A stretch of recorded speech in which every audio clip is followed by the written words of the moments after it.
hermanos. Colosenses capítulo 1, verso 15.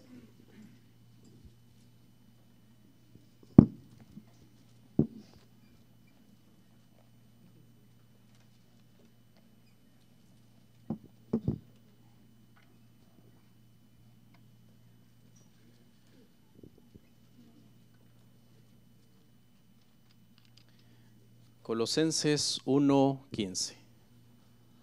Por favor, busque un lugarcito donde sentarse, hermanos. Vamos a estudiar esta mañana. Vamos a aprender la palabra del Señor. Puestos en pie, leemos el verso 15 y el 16.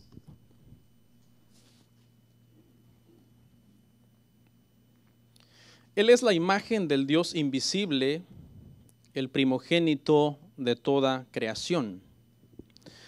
Porque en Él fueron creadas todas las cosas, las que hay en los cielos y las que hay en la tierra, visibles e invisibles, sean tronos, sean dominios, sean principados, sean potestades, todo fue creado por medio de Él y para Él. Vamos a orar. Gracias, Señor Jesús. Gran privilegio, Señor, el que tengo este día. Compartir el Evangelio con mis hermanos. Una tarea muy hermosa, muy noble, Señor. En este momento quiero depender 100% de ti. 100% de tu gracia, de tu sabiduría. Ayúdame, Señor. Ayúdame a predicar el día de hoy tu palabra, a abrirla ante mis hermanos, que sus corazones también se abran ante tu palabra y todos, Señor, seamos edificados como un solo cuerpo, Señor, en este lugar. En Cristo Jesús, amén. Pueden sentarse, hermanos. Hermanos, el día de hoy vamos a dar un tema especial de Santa Cena. Vamos a hacer una pausa de nuestra serie que se titula Cimientos y Columnas. Y vamos a ver un tema, hermano, que hemos titulado El Dios invisible que se hizo visible. Amén. El Dios invisible que se hizo visible. Hermanos, a mí me gusta mucho que me hagan preguntas de la Biblia. Me encanta que me hagan preguntas de la Biblia. No porque me sepa todas las respuestas, sino porque me gusta el desafío de saber si sé la respuesta o no.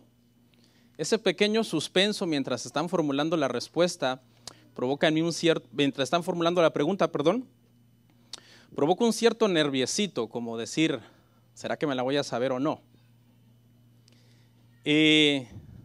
Algunas veces, hermano, no sabemos las respuestas a algunas preguntas de la Biblia y algunas veces no las sabemos, porque en la Biblia hay misterios, hermano, muy difíciles de que nosotros comprendamos en esta dimensión, por decirlo así, entre comillas, no me gusta esa palabra, en esta dimensión espiritual donde estamos. Es bien difícil. Hay cosas, hermano, que jamás las llegaremos a comprender a cabalidad mientras estemos en esta cárcel, en este cuerpo. ¿Ok? Porque simplemente son cosas demasiado profundas y demasiado espirituales como para que nosotros las podamos entender. El otro día, un viernes que terminó la reunión, hermanos, íbamos rumbo a mi casa, rumbo a nuestra casa con mi familia. Iba manejando allá por la Ronald Reagan, lo recuerdo perfectamente. Y tuvimos una plática con mi esposa. Mi esposa me dice, oye amor, me dice, hay muchos pasajes de la Biblia bien difíciles. Le digo, sí, la verdad es que sí, hay muchos pasajes complicados. Me dice, yo nunca he entendido los pasajes de la Biblia que dicen que ciertos hombres vieron a Dios, porque hay varios pasajes en la Biblia de ciertos personajes bíblicos que dicen que vieron a Dios. Pero también, dice mi esposa, hay muchos pasajes en la Biblia que dicen que a Dios nadie lo puede ver. Y no tengo claro, dice, esos pasajes me resultan difíciles de comprender. Entonces, traté de formular, traté de armar, de elaborar una respuesta, según yo, teniendo el entendimiento de que más o menos tenía una idea de la respuesta. y la dejé así como, ¿será? No sé si usted a veces quiere contestar algo y por fuerza quiere que su respuesta sea correcta, pero usted en realidad ni usted mismo tiene claro lo que usted está diciendo. Eso me pasó ese día. Dije como que la respuesta no la convenció a ella ni me convenció a mí. Y todos quedamos igual. O sea, no llegamos a ningún lado ese día en el carro. Íbamos conversando en voz alta y las gemelas van atrás y más atrás va Jero y Max. Y a ellos les gusta siempre oír cuando hablamos de la palabra de Dios. Entonces sentí como que no llegamos a ningún lado.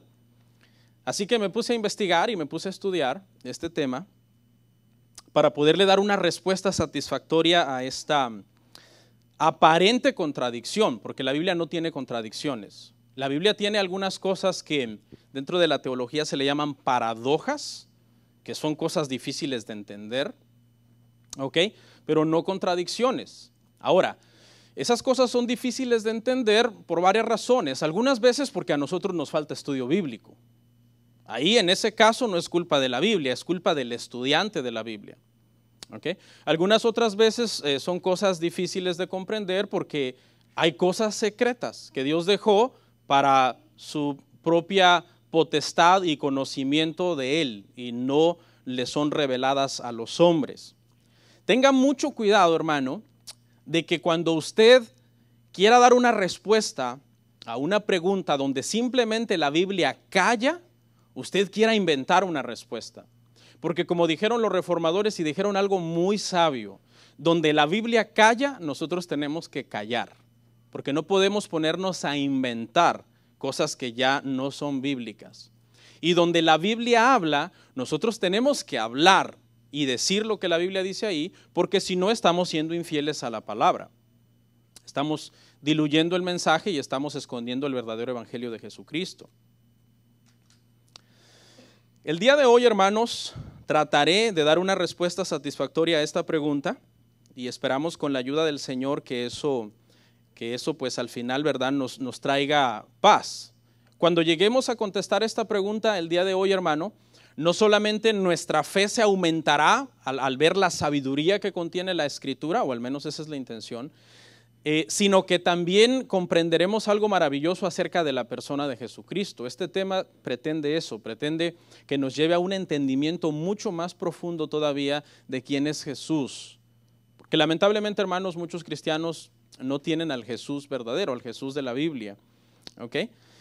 Así que vamos a ir a analizar nuestro pasaje, hermanos. Primeramente, siempre es mi costumbre, si usted me ha oído predicar por algunos años, siempre es mi costumbre mi pasaje base, hacer un análisis, porque ese es nuestro cimiento. No podemos edificar sobre algo que no sea bíblico. Tenemos que edificar siempre sobre los versículos que significan algo y que están bien interpretados. Y de ahí el resto fluye. Primero, dice ahí, hermanos, en Colosenses, que hablando de Jesús, el apóstol Pablo, hablando de Jesucristo, usted lea el contexto en su casa, el apóstol Pablo dice que Jesús es la imagen del Dios invisible. Para que usted entienda un poco el contexto, en Colosas se ha levantado un grupo de gnósticos, ¿ok? Y este grupo está atacando la deidad de Jesús.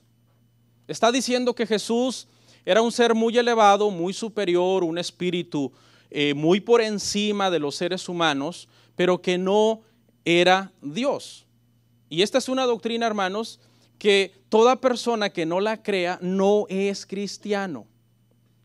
Si usted cree que Jesús no es Dios, usted no es cristiano. ¿Ok?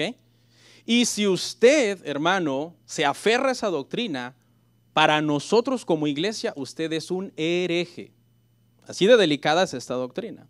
Porque precisamente lo que a nosotros nos hace cristianos es que somos seguidores de Cristo. Porque la Biblia nos deja claro, sin margen de duda, ¿okay? Porque de allí viene nuestra fe, que Jesús es Dios, que la deidad de Dios está sobre Jesús.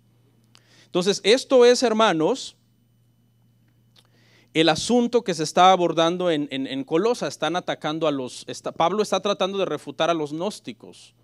Okay, siglo I, siglo II, los gnósticos fue un movimiento fuerte, hermanos. Y los apologistas del siglo II no se hubieran levantado grandes cristianos del siglo II, escuche, no se hubieran levantado a refutar a los gnósticos, el cristianismo no existiría. No era cualquier movimiento, hermano, era un movimiento fuerte, era un movimiento peligroso. De hecho, la mayor parte de las epístolas de Pablo es contra los gnósticos o contra los judaizantes. A ese nivel de peligrosos, hermano, era este grupo de gnósticos, que si usted tiene duda de quién son, en un futuro vamos a hablar más a profundidad, pero por ahorita no se preocupe, solamente entienda que era un grupo que se oponía a la deidad de Jesús. Es en ese contexto que Pablo les dice, Jesús es la imagen del Dios invisible. La palabra griega que se tradujo acá como imagen es la palabra eikon, E-I-K-O-N, eikon. Ahí está. Esa palabra, hermano, se traduce en este pasaje como imagen. De esa palabra eikon, hermano, procede una palabra que usamos regularmente en nuestro idioma de todos los días. No sé si alguien más o menos se da cuenta. La palabra ícono. De esa palabra eikon proviene la palabra ícono, creo que en inglés es icon, ¿no? Un icon, ¿no? Ajá. Entonces, esa palabra es una palabra usada por nosotros. Le voy a dar unos ejemplos. Por ejemplo, cuando usted está trabajando en su computadora en el área de la informática y alguien le dice, haz clic, si quieres mandar a imprimir este documento, tienes que hacer clic en el icono de impresora. ¿Qué le está diciendo? Le está diciendo que por ahí en su pantalla, en algún lado, en algún menú, hay un dibujito de una impresora que representa la impresora real que usted tiene allí instalada en su escritorio, en su oficina. Y usted tiene que hacer clic en ese icono para comenzar a seguir las instrucciones, ¿no? ¿Qué vas a printear, blanco y negro, cuántas copias, etcétera? En este sentido, entonces, esa impresora es un representante, ese icono, ese dibujito es un representante de la impresora real. Por ejemplo, un icono del cine es una persona que con solo verla representa al cine de su país. Por ejemplo, si yo le digo Charles Chaplin, todo el mundo piensa, ok, la industria del cine americano. O Pedro Infante, ¿cuántos hay de acá de México? Pedro Infante, de la época del cine de oro de México, del mejor cine que está catalogado como una de las mejores épocas de cine de México, etcétera. Entonces, ¿qué estamos diciendo? Que con simplemente ver a esos dos íconos, uno piensa, ok, el cine mexicano o el cine americano. Piensas en toda la industria, en todo el cine, en toda la organización, en Hollywood, en Televisa o qué sé yo que se le venga a la mente a usted, ¿no? Por ejemplo, un ícono, hermanos, del fútbol soccer, que es el deporte que por lo general nos gusta a todos nosotros. Si yo les preguntara, hermanos, mencióneme usted a un ícono del fútbol soccer. Yo creo que algunos dirían Pelé, otros dirían Maradona, otros dirían Johan Cruyff, y están diciendo que con simplemente verlos a ellos, ¿uno piensa en qué? Uno piensa en fútbol, representan algo. Amén. Ahora, cuando Pablo está usando esta palabra para Cristo, los ejemplos que yo le acabo de dar quedan limitados. ¿Por qué? Porque Cristo no solo es la representación de Dios, porque Dios puede mandar en representación de él a cualquier persona, ¿ok? Sino que Cristo, hermanos, es no solo la representación, sino también la manifestación. Es decir, es la imagen de Dios, pero eso no significa que Él es menos que Dios, sino que la deidad que reposa sobre Dios, sobre el Padre, está sobre el Hijo también, ¿ok? Y luego dice, Él es el primogénito de toda creación. Y mucha gente tropieza con esta palabra primogénito, ¿ok? Porque la gente automáticamente, cuando nosotros vemos la palabra primogenitura en la Biblia, automáticamente pensamos ¿en quién? En el Hijo que nació primero. Entonces, ok, si Cristo es el primogénito, entonces Cristo es creado. Mucha gente cree eso. Los testigos de Jehová son unos. Creen que Cristo fue lo primero que el Padre creó. Y luego por medio del Hijo creó todo, pero el Hijo no es eterno. El Hijo es creado según esta postura. Cuando usted entiende esa palabra ahí. Esa palabra primogenitura ahí, hermano, no representa orden cronológico en creación, sino importancia como ser. ¿Ok? Y se lo voy a demostrar con la escritura porque pues si no, no tiene caso. Vamos a ver dos ejemplos. Vaya conmigo primero a Éxodo 4:22. para demostrarle con la escritura que esta palabra primogénito aquí no representa creado primero, sino el más importante de la creación. Éxodo 4:22, hermanos, dice así: y dirás a Faraón, Jehová ha dicho así, Israel es mi hijo, mi primogénito. ¿En qué sentido Israel era el primogénito en este pasaje? ¿En el sentido de haber sido la primera nación que fue creada? No, porque de hecho sabemos que a dónde fueron llevados cautivos. A una nación que se llamaba Israel, o sea, a una nación que se llamaba Egipto. O sea que Egipto era una nación mucho antes que Israel. Y había muchas otras naciones aparte de Egipto, ¿ok?, que existían como naciones antes de que Abraham naciera. Ya existían naciones. Si nosotros entendemos que Israel es el primogénito porque es la primera nación que Dios creó, estamos cometiendo un error. Entonces, ¿en qué sentido Israel es llamado primogénito como país? ¿En qué sentido es llamado primogénito como país? Porque era el país que era el escogido, el más importante para Dios para lograr sus fines, sus propósitos. Propósito principalmente, hermanos, de redención. Ahora, ok, pastor, pero quizás no significa como nación, significa como persona. Israel fue el primogénito como persona. Tampoco, porque ¿quién era Israel, hermanos, antes que le cambiaran el nombre? Era Jacob. Pregunta, ¿Jacob era el primogénito? No. ¿Quién era el primogénito? Esaú. O sea, si lo vemos como nación, Israel no era el primogénito en orden cronológico de haber sido creado. Si lo vemos como persona, Israel tampoco fue el primogénito, sino que fue su hermano. Entonces, ¿en qué sentido es primogénito? En el sentido de importancia, por los propósitos espirituales que Dios tenía con ellos como nación. Veamos el ejemplo 2, Jeremías 31:9.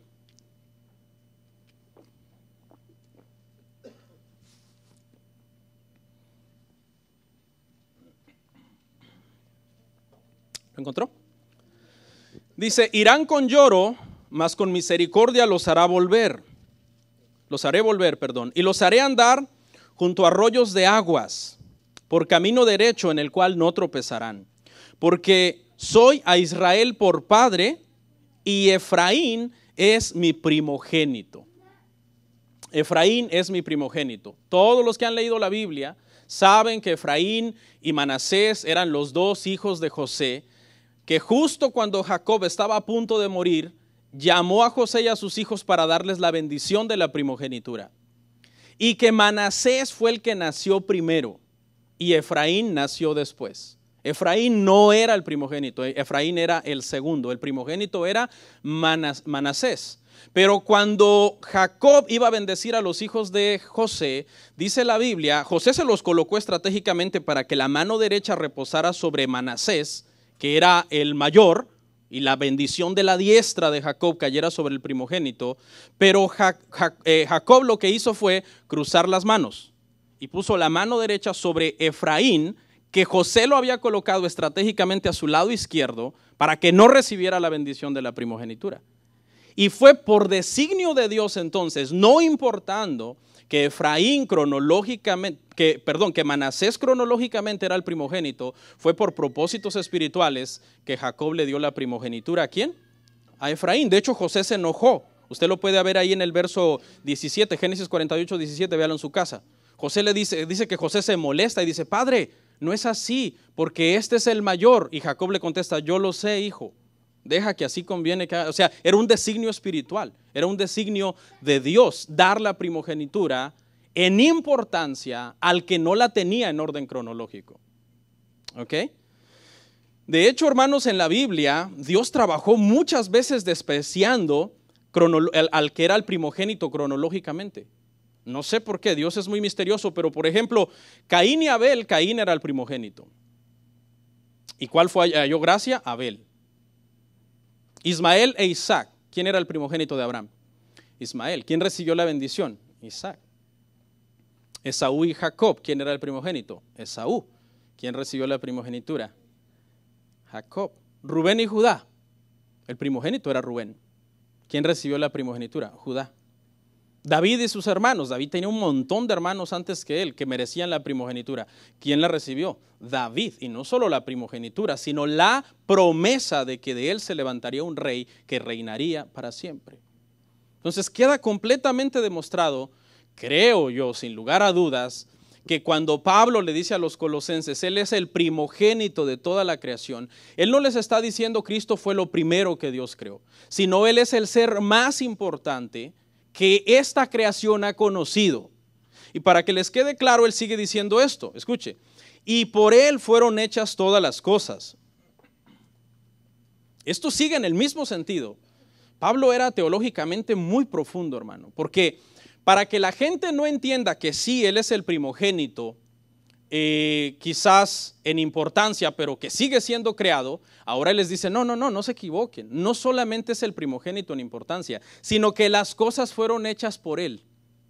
Y eso no tendría sentido que si Cristo un día no existió, ¿ok? ¿Cómo puede hacer las cosas? Él es eterno, de Él proceden todas las cosas.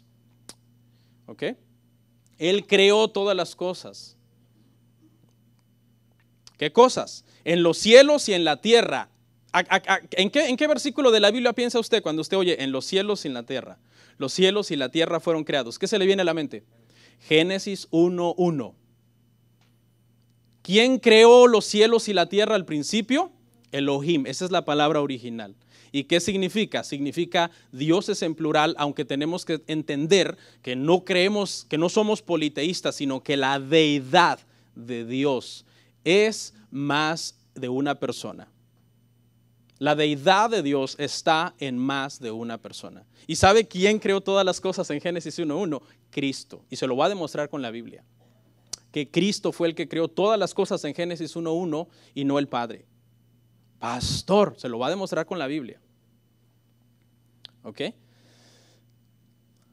Y por si la gente dice, ok, entendemos todo lo físico, todo lo que podemos ver, tocar, cielos y tierra, fue creado por Cristo.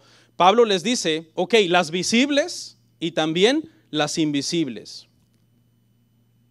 O sea, las cosas que ustedes no ven, le dice Pablo a los colosenses, también Él las creó.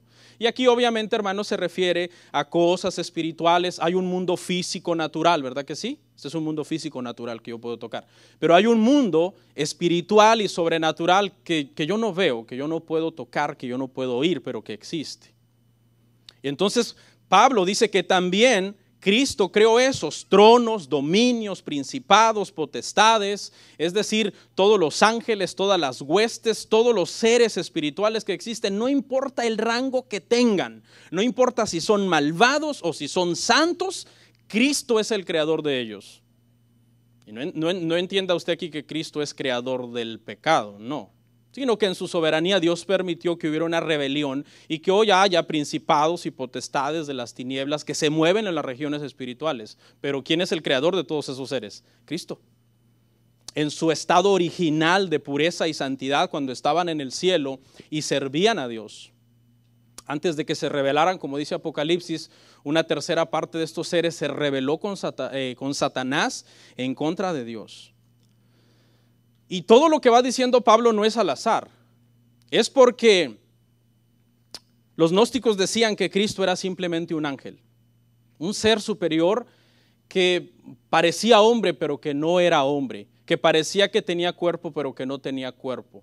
Los gnósticos eran una mezcla, hermanos, de judaísmo, filosofía griega, conocimiento místico, que alegaban que prácticamente para poder obtener la salvación necesitabas tener un cierto nivel de conocimiento profundo y esotérico de las cosas. Por eso cuando tú hablas con gente que está metida en esas cosas, hermano, del gnosticismo y la cábala y el misticismo y todo eso, te van a decir eso, que tú no puedes comprender lo que ellos saben. No, tú no lo puedes comprender. Y tú te quedas como, ¿seré tonto? No, ellos están hablando de eso, de un cierto gnosticismo, una cierta mezcla de una sabiduría. No, dice, porque tú no lo estás viendo con la perspectiva que yo lo estoy viendo. Mi perspectiva es hebrea. Le voy a decir una cosa, hermano, nunca lea la Biblia con una perspectiva hebrea, porque ellos tienen un velo en los ojos. Esa es su perspectiva que ellos tienen, oscuridad, tinieblas. Hasta que Cristo les quite el velo van a entender la Biblia. ¿Okay? De hecho, los gnósticos, hermanos, contaban una anécdota y la trataron de hacer popular para promover esta enseñanza de que Cristo parecía que tenía cuerpo pero no tenía. Y contaban una anécdota donde según en una ocasión Jesús iba con un discípulo por la orilla de la playa, en la arena, y entonces llegó un momento determinado en que el discípulo volteó y vio solamente las huellas de él, no vio las de Jesús. Entonces los gnósticos preguntaban, obviamente es una historia apócrifa, ¿no? Que no está en la Biblia, ¿no? Y ellos decían, ¿por qué el discípulo al voltear solamente miró sus huellas y no las de Cristo? Y decían, porque Cristo no tenía cuerpo, Cristo no vino en cuerpo. Y entonces cuando comió, cuando durmió, cuando le dio hambre, pero muchos de estos movimientos, hermano, obviamente niegan el evangelio y niegan la Biblia y te van a decir, no, es que eso está mal, eso no existe, eso fue escrito en el siglo IV o cosas así. Pero Jesús, aquí Pablo lo deja claro, que no es un ángel, sino que al contrario, Él creó todos los ángeles, está por encima de todas las cosas, ya sean visibles o ya sean invisibles, y Él es el creador. Y por último refuerza ahí en el verso 16 diciendo, todo fue creado por medio de Él y para Él. Por medio de Él y para Él. Él lo creó, ¿para quién? Para Él, para su gloria. Cristo es el Dios que creó todo desde el Antiguo Testamento para su gloria. Al Padre le plació entregar todo eso al Hijo. Esta cita no la traigo, pero la vamos a buscar porque no sea que alguien diga, no, eso no. Por favor, hermanos, esto está fuera de la proyección, pero no lo iba a dar, pero lo vamos a ver. Vamos a ir al Salmo 102, 25, 27. Esto no lo traía, lo había sacado para otro tema, pero esta declaración que acabo de hacer es muy fuerte. Yo creo que si no lo vemos en la Biblia, alguien puede decir, ¿cómo? O sea, yo pensé que el Padre había creado todo en Génesis 1:1. Es que entonces la Biblia se contradice, porque Colosenses claramente dice que todo lo creó Cristo. Él lo creó, todo para Él y por Él. Salmo 102, 25 al 27, por favor. Escuche. Desde el principio tú fundaste la tierra, y los cielos son obra de tus manos. Ellos perecerán, mas tú permanecerás. Y todos ellos como una vestidura se envejecerán, como un vestido los mudarás, y serán mudados. Pero tú eres el mismo, y tus años no se acabarán. Cada vez que leemos un pasaje así en el Antiguo Testamento, siempre pensamos que es el Padre, siempre pensamos que está hablando del Padre. En realidad está hablando de Dios, ¿ok? El Padre es una de las personas de esa deidad, pero aquí no está siendo específica esta porción, está hablando de Dios, de Elohim. En el principio Dios creó los cielos y la tierra, y nosotros deducimos automáticamente que fue el Padre. Pero vamos a ver que Hebreos 1, 8 al 12 nos aclara que es el Hijo el que creó todas las cosas, porque la Biblia no se contradice. Hebreos 1 del 8 al 12. Escuche, mas del Hijo dice, tu trono, oh Dios, por el siglo del siglo, cetro de equidad es el cetro de tu reino.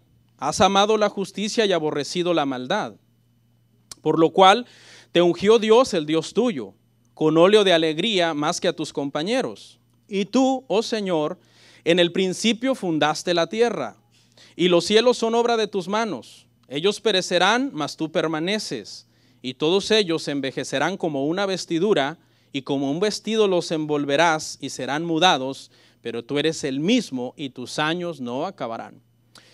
Lea todo el contexto. Hebreos está hablando específicamente del Hijo, ese que sus años nunca acaban, ese que creó todas las cosas desde el principio, desde Génesis 1:1, es el Hijo. Ahora volvemos a nuestro sermón donde estábamos. Y quería dar esas citas porque, y conforme avancemos obviamente también lo reforzaremos, porque algunos es la primera vez que están oyendo todo esto, aunque la Biblia dice claramente que el Hijo fue el que hizo todo, que el Padre hizo todo por medio del Hijo, pero Él es el agente directo de la creación. Vamos a ver, hermanos, ahora, todavía no hemos resuelto nuestra contradicción, ¿verdad? Supuesta. Todavía no hemos resuelto el que supuestamente hay una contradicción en la Biblia. Pasajes que dicen que gente vio a Dios, y pasajes que dicen que nadie puede ver a Dios. Le voy a explicar algo, hermano. Nosotros como creyentes podemos luchar con ciertos pasajes porque no los comprendemos, pero solo un hereje se puede atrever a decir, por cuanto yo no lo comprendo, la Biblia está mal. Nosotros podemos luchar con pasajes que no comprendemos, pero es más allá de nuestro entendimiento por fe que nosotros hemos aceptado que la Biblia es la palabra de Dios. Ay, pastor, pero por fe es un cliché sencillo, entonces yo le puedo decir a alguien por fe. No, también debemos ser inteligentes y analizar la Escritura, porque Dios no es un Dios ilógico ni irracional. Es un Dios ordenado, inteligente, sabio, que nos dejó versículos para que nosotros creamos todo lo que Él enseña. Hoy día mucha gente cuestiona la Biblia por 2, 3 versículos que no entiende, hermano. En la época de la Santa Inquisición, si alguien hacía eso, acababa quemado. Hoy ya no, hoy la gente puede cuestionar la Biblia y todo, ¿no? Cuando son indoctos e inconstantes, que tienen años en el Evangelio y siguen cuestionando la Biblia, pues sí dan ganas de quemarlos, ¿no? No es cierto. Vamos a ver versículos, hermano, que dicen que a Dios lo vieron. Génesis 32:30. Génesis 32:30 dice, y llamó Jacob el nombre de aquel lugar Peniel, porque dijo, vi a Dios cara a cara y fue librada mi alma. Pastor, fue una visión, fue un sueño. Ahorita vamos a ver que no. Deuteronomio 34:10, por favor. Deuteronomio 34:10.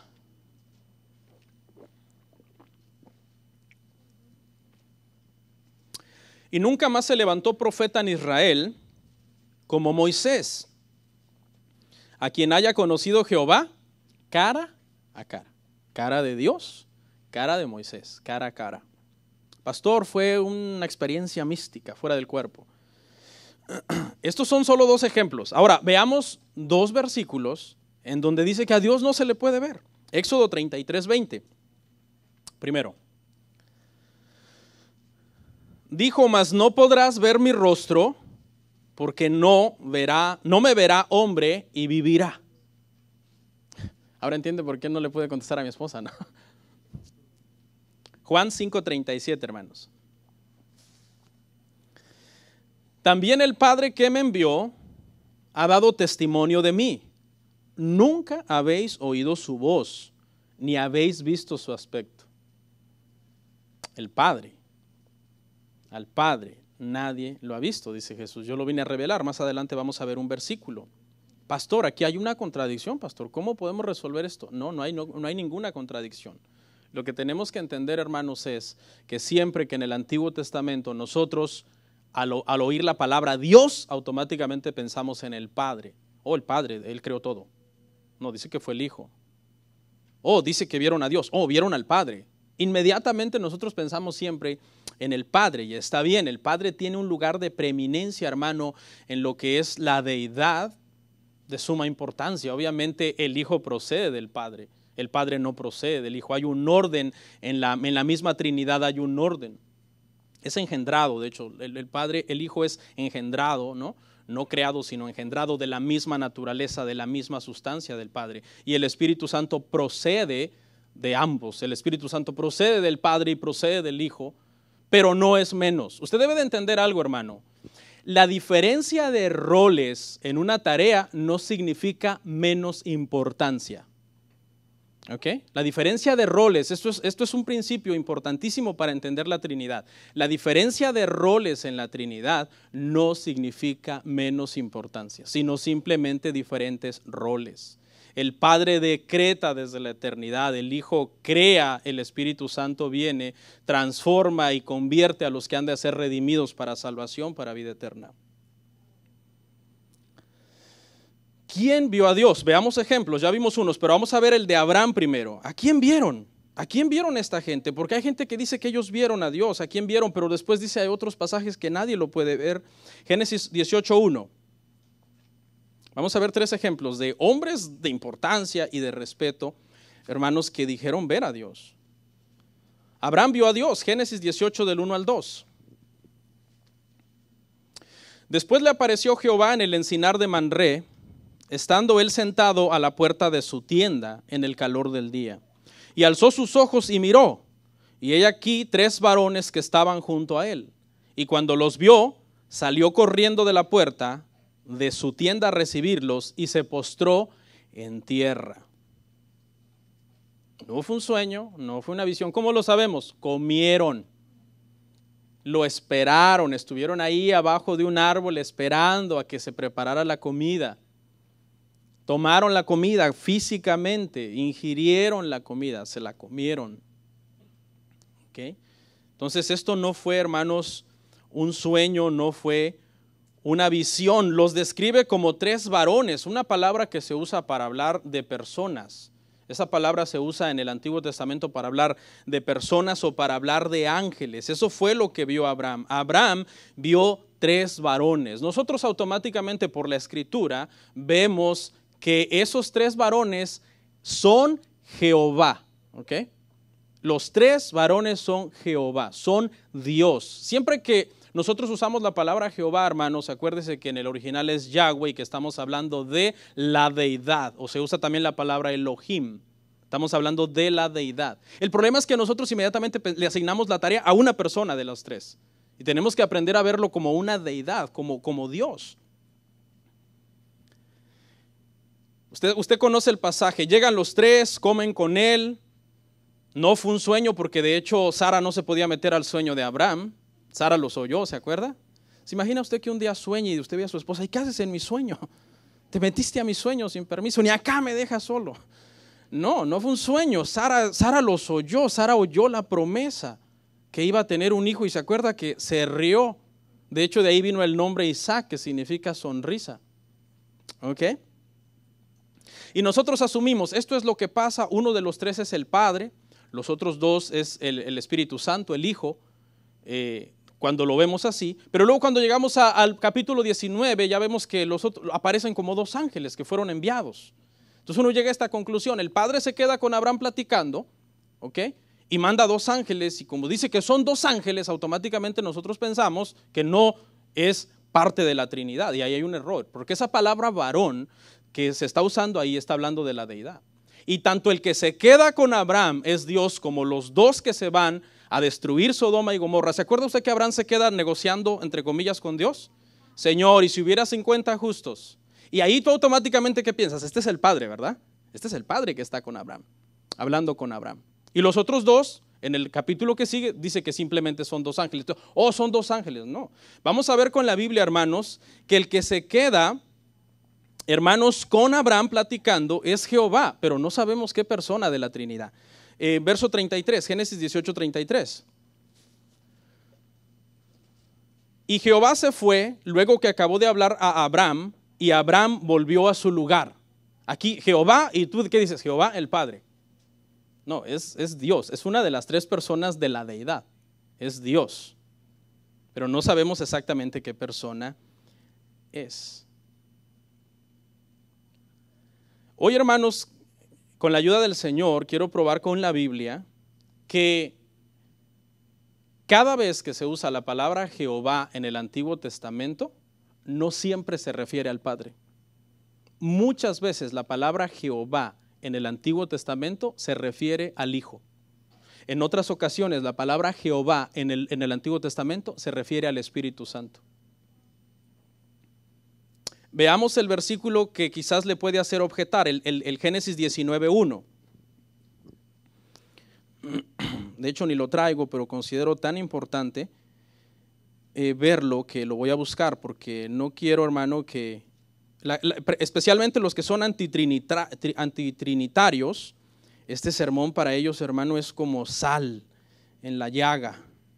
Llegaron pues los dos ángeles a Sodoma a la caída de la tarde, y Lot estaba sentado a la puerta de Sodoma. Y aquí está la objeción. Nuestra mente piensa, el que se queda con Abraham hablando es el Padre, es Jehová el Padre. Los otros dos no son nada, porque aquí dice que son ángeles. Pero acuérdese qué palabra se usó cuando Abraham se postra ante tres, ¿qué? Varones. Es la misma palabra para ángel, es la misma palabra que describe varones, es decir, personas en forma de hombre, o en este caso se está simplemente usando la palabra para decir que son ángeles. Pero estos dos son Jehová, tienen la deidad, toda la deidad de Dios, hermano, está en ellos. Vayamos a ver el Génesis 19:24. Génesis 19:24. Escuche, entonces Jehová hizo llover sobre Sodoma y sobre Gomorra azufre y fuego de parte de Jehová desde los cielos. Explíqueme eso. Jehová hizo llover azufre y fuego desde los cielos de parte de Jehová, de la deidad. Hay una deidad compuesta por 3 personas, ¿ok? Y entonces es así como nosotros, hermano, tenemos que entender este verso. Al Padre nadie le ha visto jamás, entonces no fue el Padre que se quedó con Abraham. No fue el Padre que habló con Abraham. Los otros 2 varones, léalo todo completo, ya va a ver que llega un momento en que ellos hablan como si fueran enviados, pero llega un momento también en que ellos pueden tomar decisiones. Lea completo esto, 18-19 de Génesis. Llega un momento en que los varones le dicen a Lot y a su familia, mira, no podemos destruir hasta que tú no te vayas, porque Jehová nos envió a destruir. Y tú dices, ok, son subordinados a Jehová. Pero llega un momento en que Lot le dice, me dejan ir a esta ciudad que se llama Zoar, que es pequeña, y ellos le dicen, sí, nosotros te dejamos ir. Actuando en ese momento como Jehová, como la deidad que reposa sobre ellos. Vamos a ver otro ejemplo, hermanos, el de Jacob, que lo acabamos también de leer, 32:30. Génesis 32:30. Y llamó Jacob el nombre de aquel lugar Peniel, porque dijo, vi a Dios cara a cara y fue librada mi alma. No fue una visión, hermanos. ¿Cómo lo sabemos? Porque quedó cojo de su cadera. Dice que el tendón se lo encogió cuando el ángel le dio un toque. Ya se imagina el toque del ángel, hermano. Y por dentro se rompió el tendón y quedó cojo. Tú no sueñas que alguien te rompe la nariz y amaneces con la nariz rota, ¿no? No es un sueño, es algo real, es algo, pastor, pero ¿cómo puede Dios luchar con un hombre? O sea, hay gente que se va al extremo de decir que ese era Satanás, que ahí Jacob luchó con Satanás. El gnosticismo promueve eso, hermano. El gnosticismo promueve que Jehová del Antiguo Testamento es Satanás. Sí, vétase a investigar, los gnósticos creen eso, que Yahweh, Jehová, muchos de las raíces hebreas también dicen eso. Las raíces hebreas enseñan, hermano, que Yahweh es Satanás. Lo que pasa es que lo van adoctrinando poco a poco. Y hay varios movimientos, quizás el que usted conoce no cree en esto, pero la mayoría creen eso. ¿Cómo fue posible? ¿Cómo puede Dios luchar con un hombre? Fue posible mediante este método. Escuche, verso 24, Génesis 32:24. Aquí está la razón. Así se quedó Jacob solo y luchó con él un varón. Ahí está, la palabra para un hombre, un ser, una persona. Luchó con él un varón. Tenía forma de una persona.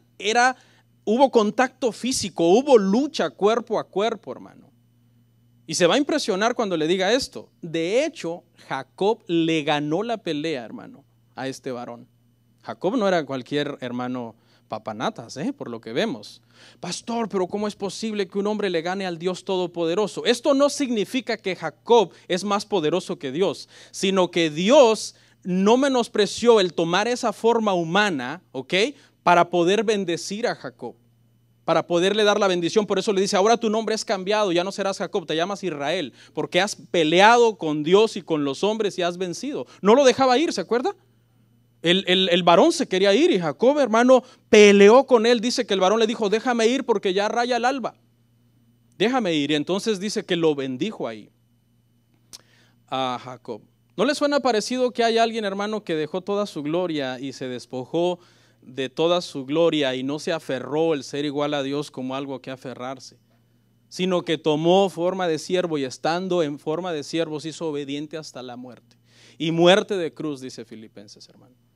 Eso es lo que estamos viendo acá. No es que Jacob sea más poderoso que Dios, sino que Dios voluntariamente bendice, hermanos, a Jacob.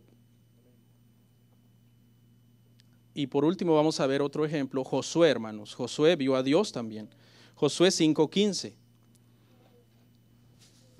Y el príncipe del ejército de Jehová respondió a Josué, quita el calzado de tus pies, porque el lugar donde estás es santo.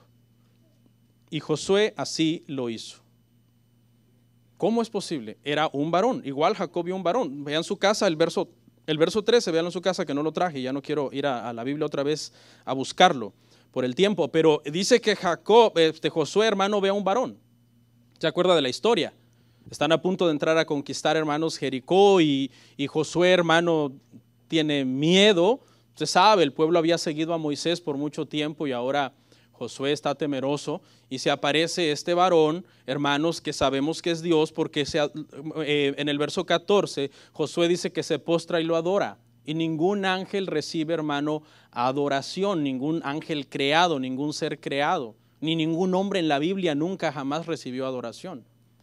¿Se acuerda cuando Cristo resucita y lo adoran las mujeres? ¿Qué les dijo? Quítense porque yo no soy Dios. No, recibió la adoración de ellas. Y este varón con esa espada desenvainada, dice que Josué valiente también va y le dice, oye, ¿eres de los nuestros o de aquellos? No, le dice, mas como un príncipe del ejército de Jehová yo he venido.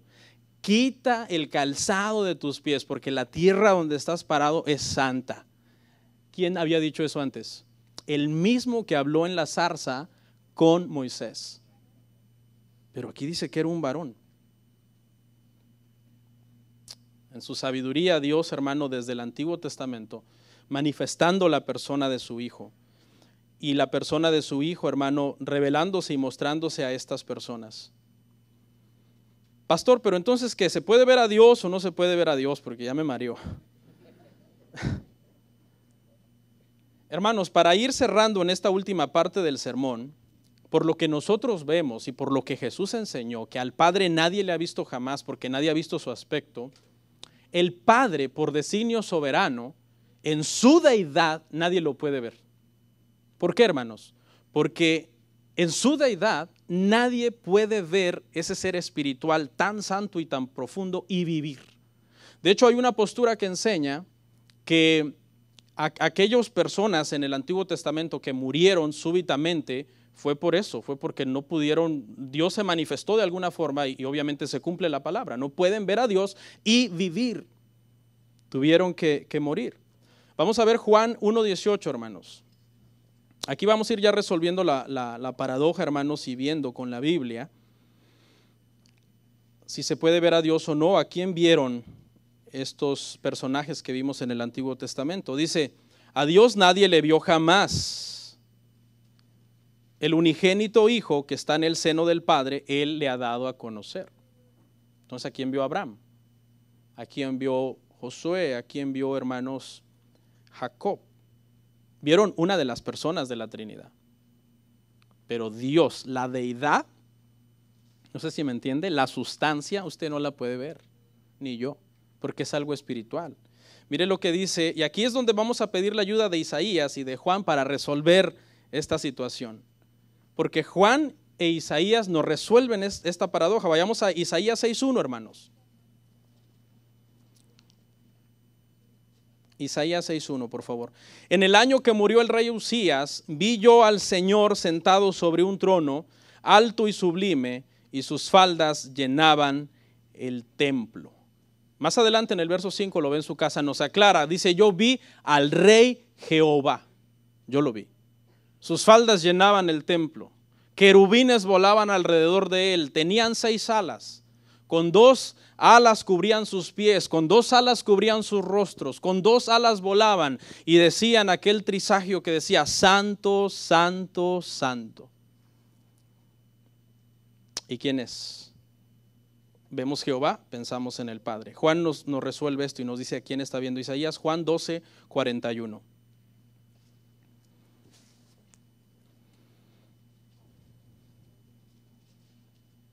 Dice así, hermanos, Isaías dijo esto cuando vio su gloria y habló acerca de él. Isaías vio a Jesús, mis queridos hermanos. Isaías vio la persona del Hijo, a quien llama el Rey Jehová. Es a él a quien los querubines le están diciendo, santo, santo, santo. Es él, hermanos, el que creó las cosas y de quien proceden.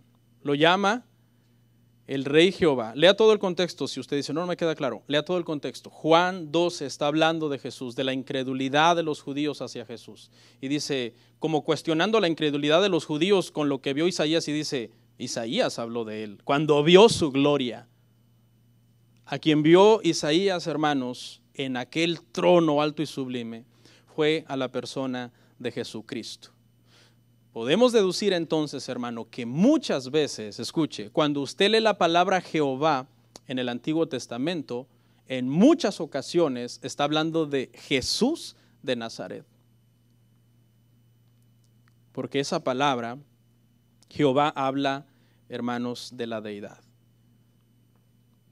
¿Quién es el único que ha visto al Padre? El único que ha visto al Padre es el Hijo. Veámoslo en Juan 6:46. Porque este es el verso que confirma lo que estoy diciendo. Si no, no tiene sentido que usted, no, entonces, ¿será que a veces veían al Padre, a veces veían al Hijo? No, queda claro que la palabra Jehová muchas veces es usada para Jesús y algunas veces para el Padre, pero queda claro que al Padre nadie le ha visto. Juan 6:46, no que alguno haya visto al Padre, sino aquel que vino de Dios, este ha visto al Padre. Solamente hay un ser en el universo que ha visto al Padre, el Hijo. Entonces, ¿a quién vieron todos estos hombres? Vieron al Hijo. Porque al Padre nadie le ha visto jamás. La palabra Jehová, hermanos, no sé si ustedes saben que no está en el Nuevo Testamento. El Nuevo Testamento traducido. ¿En qué idioma fue escrito el Nuevo Testamento? En griego. Fue escrito en griego, por designio divino, por designio soberano, fue escrito en griego. La palabra que se tuvo que haber traducido cada vez que se menciona a Dios en el Nuevo Testamento es la palabra Yahweh. Se tuvo que haber traducido se tradujo como Dios al Nuevo Testamento. Pero ¿por qué no se tradujo Jehová? ¿Por qué no se tradujo como está en el Antiguo Testamento? En el Antiguo Testamento, siempre que aparece la palabra Yahweh en el original, siempre se traduce como Jehová. Y los discípulos que aman a Dios y temen a Dios, ¿por qué no agarran esa palabra Yahweh que ellos conocen y vienen y la traducen en el Nuevo Testamento o la hubieran escrito, el tetragramatón en griego, ¿verdad? En el idioma griego para que se entendiera. Pero ahora en español nosotros nunca vemos la palabra Jehová en el Nuevo Testamento. Es muy fácil, ¿sabe por qué? Porque cada vez que usted ve en el Nuevo Testamento la palabra Señor se refiere a Jehová. Esa es la respuesta. Porque esa palabra Yahweh se traducía como Dios o se traducía como Señor. Entonces cada vez que los discípulos están llamando a Jesús Señor, le están llamando Yahweh. No le están llamando el Padre, no se confunda con esto. Porque hay mucha gente que por ahí unos versículos por ahí que dicen, Jesús dijo el Padre y yo uno somos, por lo tanto, a veces Dios es el Hijo, a veces Dios es el Padre, a veces Dios es el Espíritu Santo. Eso se llama modalismo y eso es una herejía. Esta esencia es una, Yahweh, Dios es uno, pero hay tres personas en esa esencia. Entonces, ¿por qué dice Jesús, el Padre y yo uno somos? Se refiere que la deidad del Padre está en el Hijo, no que son la misma persona. Son tres personas diferentes. Eso es bien claro que nosotros lo comprendamos, hermano. Pastor, explíqueme eso. Bueno, vamos a ver todo un tema que va a hablar sobre la Trinidad, pero aquí, hermanos, la aparente contradicción se resuelve. La aparente contradicción se resuelve. No hay contradicción en la Biblia. Cada vez que en el Antiguo Testamento vemos que alguien vio a Dios, vieron algo que los teólogos le llaman el Jesús preencarnado. Yo no estoy tan de acuerdo con ese término preencarnado, porque de alguna forma la manifestación que Jesús tenía en el Antiguo Testamento tenía una cierta sustancia y materia con la cual podía interactuar con las personas. Entonces yo no estoy completamente de acuerdo, pero voy a respetar que así lo enseña la iglesia, ¿no? La iglesia es importante, todo lo que la iglesia ha enseñado, la doctrina de la iglesia evangélica, hermano, usted no puede venir a contradecirla de la noche a la mañana. No, yo pienso que eso, ¿por qué? Porque estamos hablando, hermano, que usted quién es para contradecir lo que grandes hombres de Dios han sentado en doctrina sobre la iglesia. Hay mucha gente que el día de hoy se quiere levantar y refutar a Calvino, y que va a refutar a Lutero, y que va a refutar a... ¿Tú quién eres para refutarlos? Obviamente eran humanos y tenían errores y tenían problemas, pero tú apenas sabes un poco de ortografía y quieres refutar a los grandes hombres de Dios. Y el Jesús encarnado del Nuevo Testamento. Por último, vamos a ver nuestra última cita al día de hoy, que no está en en la proyección. Por favor, vamos a la Biblia, a Mateo 28. Esta es nuestra última cita al día de hoy. Mateo 28.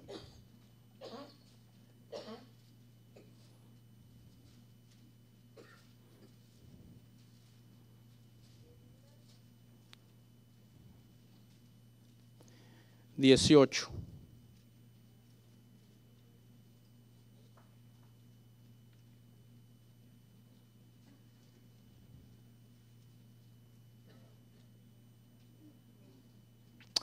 Jesús se acercó y les habló diciendo: toda potestad me es dada en el cielo y en la tierra. Toda potestad me es dada en el cielo y en la tierra. ¿Quién creó los cielos y la tierra? Jesús creó los cielos y la tierra. Por tanto, id y haced discípulos a todas las naciones, bautizándolos en el nombre, singular. Nombre, no nombres, nombre. Okay, un solo nombre, el nombre de Dios, que está manifestado en tres personas. Estos son sus nombres: el Padre, el Hijo y el Espíritu Santo. No, pastor, esos no son nombres porque usted es papá de Max, pero su nombre no es papá, su nombre es Bernardo. Después resolvemos esas paradojas, ¿no? Pero hay tres personas en la Trinidad. Okay. En la Trinidad está el Padre, está el Hijo y el Espíritu Santo. Y cuando se bautiza una persona, en el nombre de estas tres personas, se está bautizando en un solo nombre en realidad. ¿Cuál nombre? El nombre de Dios. Cuidado con los que digan: no, pues solo en el nombre de Jesús, porque eso también es una herejía, hermano. Los famosos solo Jesús, que son unos herejes también. Okay. Que no entienden la Trinidad. Mucha gente, hermano, no entiende la Trinidad. Hay gente que tiene 15 años, 20 años en el cristianismo y no entiende la Trinidad. Okay. Es un tema difícil, pero hay suficiente material en la Biblia para que nosotros entendamos. En el Antiguo Testamento, hermano, muy rara vez se le llamó a Jehová Padre. Muy rara vez. Es Jesús que viene en el Nuevo Testamento a decir: cuando oren digan Padre nuestro. Porque casi todo lo que nosotros vemos de manifestaciones del Antiguo Testamento no es el Padre, es el Hijo. Y Jehová no aparece en el Nuevo Testamento, pero aparece Señor aplicado a Jesús, porque Jesús es Jehová. Vamos a orar, hermanos.